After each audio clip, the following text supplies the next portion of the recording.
Hello students, welcome back to Effortless Chemistry. Already we have started group 16 of the P block elements, and in the last session we have discussed up to hydrates of group 16. Now we will discuss the reactivity of group 16 elements with the oxygen. So reactivity towards oxygen.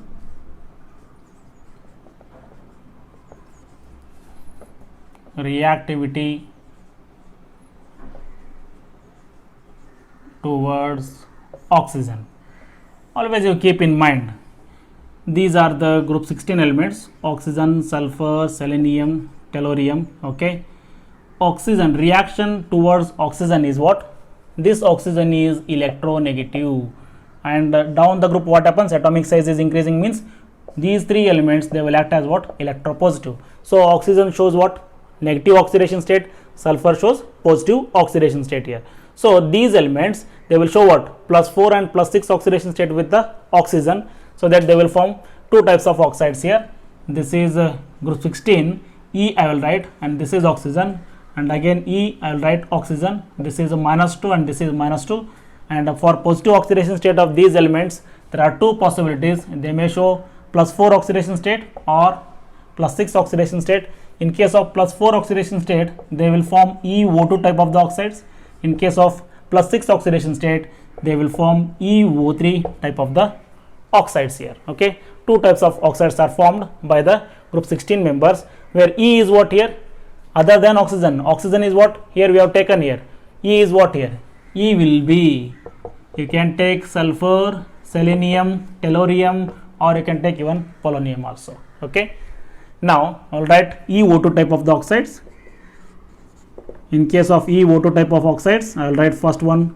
Ozone also I will write, because even O2 combines with one oxygen to form what? O3 here. So EO2, next one is SO2, SeO2, next one is TeO2 here. Okay, these two are among these EO2 type of oxides, these two are gases, and this is volatile solid, and this will be crystalline solid here. Okay, next one, this SO2 is what? Strong reducing agent. SRA I will write, this is a strong reducing agent, and this is what? Strong oxidizing agent here, because down the group from SO2 to TeO2 the reducing nature decreases. So down the group reducing nature decreases here, that is SO2 greater than SeO2, which is greater than TeO2 down the group. That is, I will write, this is a strong reducing agent and this is strong oxidizing agent down the group.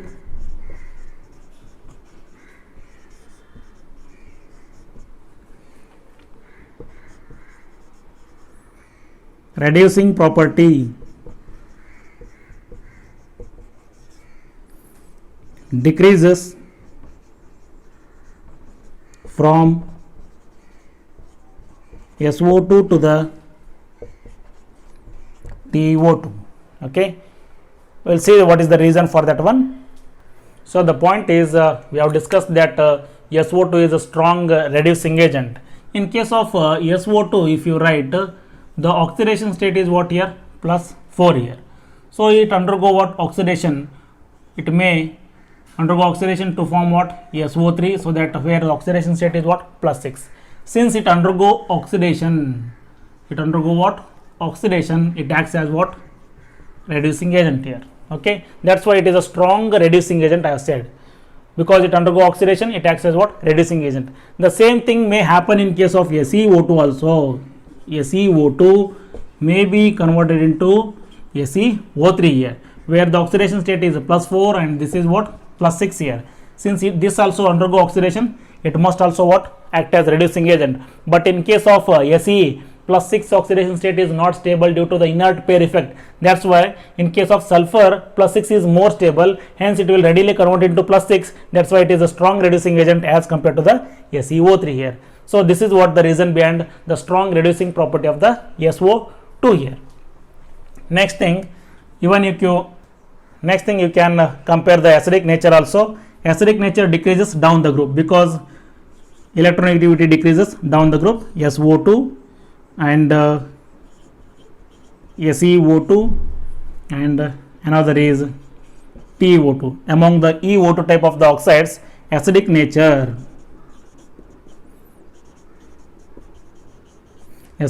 also decreases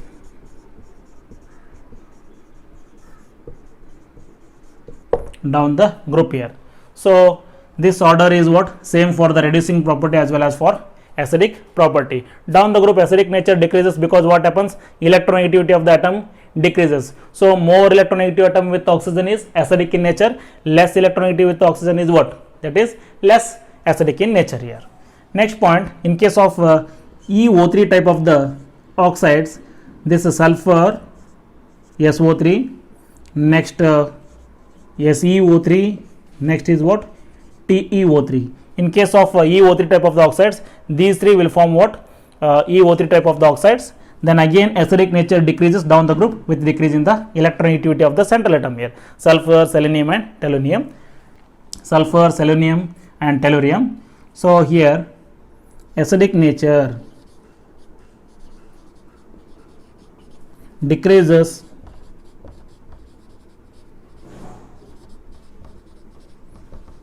down the group with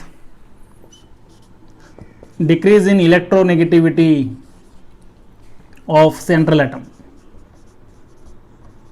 of the central atom. This is what the reactivity towards the oxygen. Now we will discuss reactivity towards the halogen. Reactivity towards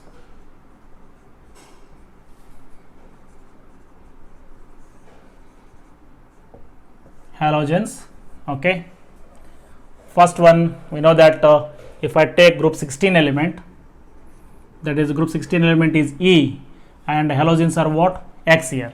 Group 16 and group 17, these are more electronegative as compared to group 16 here. So halogen always show what? The common oxidation state of halogen is -1 here. So if they are showing minus oxidation state, group 16 will show what? Plus oxidation state. So what are the common oxidation states of group 16 here? -2, +2, +4 and +6 is there. So now we have to take positive oxidation state. How many are possible here? It will be +2, again +4 and +6 also possible. This is x -1 and this also x -1. So here EX2 type of halide is formed, here EX4 type of halide is formed, and this is what? EX6 type of the halide is formed. So these group 16 elements with the halogen, they will form three types of the halides: EX2, EX4 and EX6 type of the halides. So this is in ground state, they will form EX2 type of the halides. In the first excited state, alright, in the first excited state they will form EX4 type of the halides. In the second excited state they will form EX6 type of the halides. Now with halogens, they form EX2, EX4, EX6 type of halides.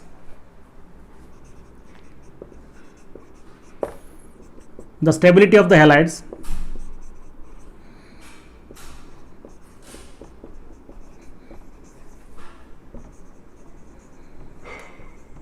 decreases from fluorine to the iodine, that is a fluorine, chlorine, bromine and iodine, because from fluorine to iodine size is increasing.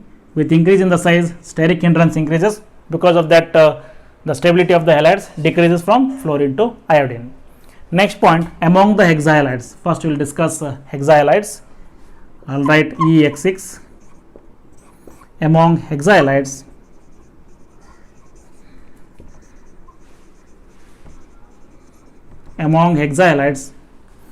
only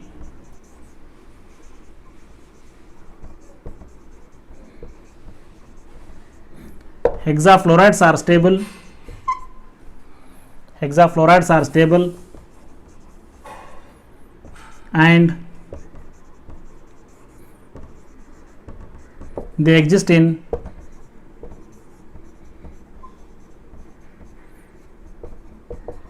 gaseous state here. Okay, so in this one, if I write hexahalide, like I will write hexafluoride SF6,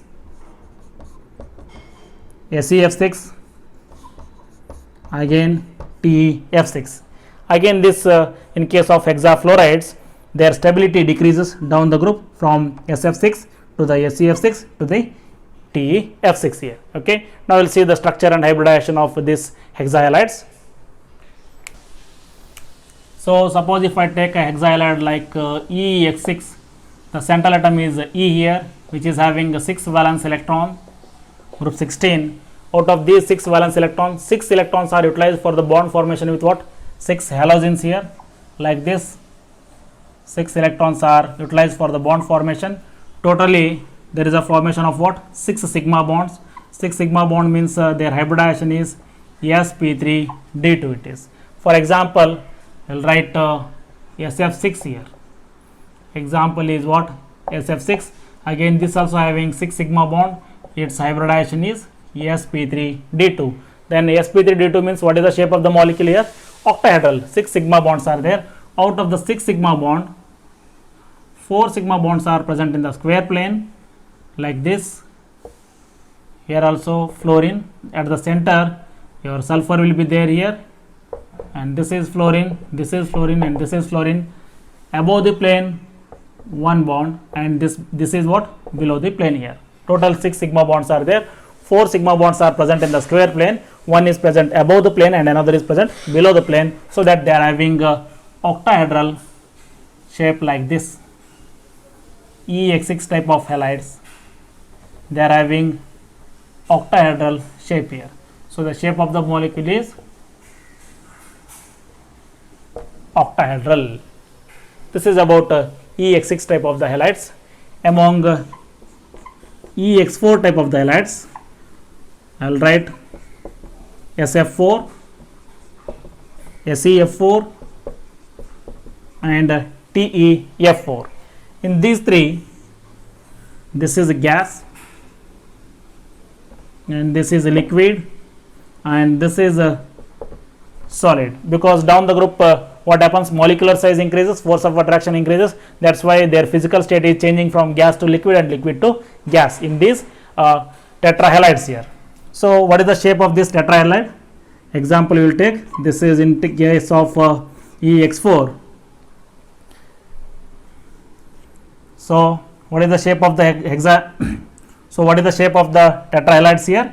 That is EX4 means the central atom is E, having 6 valence electron like this. Okay, so 4 valence electrons are used for the bond formation with the 4 halogen atom like this. So there is a formation of 4 sigma bonds and remaining 2 electrons are taken as 1 lone pair. So these tetrahalides, all of them, they are having what here? 4 sigma bond plus 1 lone pair of electron. Total is 5. Their hybridization is sp3d. Then the shape of the molecule is what? They are having, all of them are having seesaw shape here. Suppose if I take, these are 2 axial bonds, and in the equatorial plane I will replace 1 bond pair with 1 lone pair, and remaining 2 bonds are like this. So this is these are present in the triangular plane like this. These 2 bonds are above and below the plane. So this will be fluorine. Suppose if I take, if it is a SF4, sulfur is at the center, this is one fluorine, this is fluorine, and this is fluorine it is. So this shape is called as what here? Seesaw shape. So if you are not perfect with the shape and hybridization, just you go through our last video, that is VSEPR theory and hybridization of molecules. Okay, this is about tetrahalides. Next thing, EX2 type of halides. These are dihalides. Except selenium, in case of group 16, except selenium, remaining all element, they will form dichlorides and dibromides. All elements except selenium, they form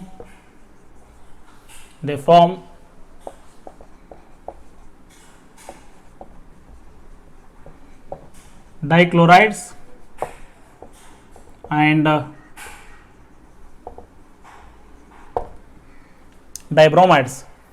Next point, the structure of dihalides is EX2 means the central atom is having 6 valence electron, 1, 2, 3, 4, 5, 6. So out of 6 valence electron, 2 electrons are utilized for the bond formation with 2 halogen, and remaining 4 electrons, they are taken as what? 2 lone pair of electrons. So EX2 type of halides, they are having 2 sigma bond and 2 lone pair of electron.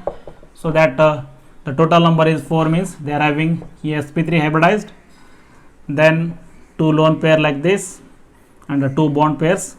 This is one lone pair and this is another lone pair, and this is one halogen that is connected to the central atom, and this also halogen connected to the central atom here. Okay. Now due to increased repulsion among lone pair and bond pair, here bond angle is decreasing, that will be less than regular tetrahedral angle. So they are having what here?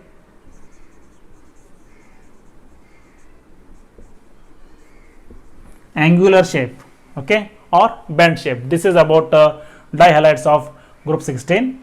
Next point, some monohalides, they exist in the dimeric form. We will see that one.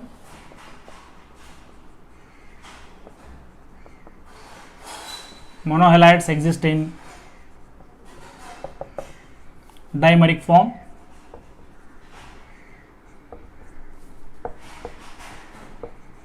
That is, I'll write S2F2, S2Cl2, S2Br2,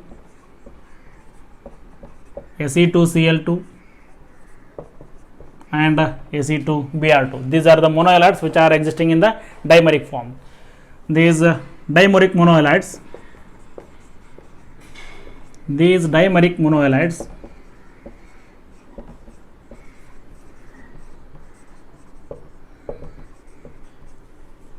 undergo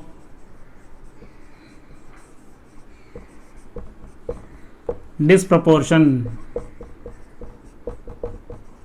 Undergo what? Disproportion here. For example, if I take this Se2Cl2, I will take 2 times. This on heating it will convert into 3 times of Se plus remaining is SeCl4. So the oxidation state is plus 1 here, and here it is 0, and here is what here? This is plus 4. Plus 1 to 0 lower oxidation state, okay, and plus 1 to plus 4 is what? Higher oxidation state. That's why it will undergo what? Disproportion. Particular oxidation state, it is undergoing simultaneous oxidation as well as simultaneous reduction. So these monohalides which are present in the dimeric form, they will undergo what? Disproportion reaction. This is the example for that. Okay.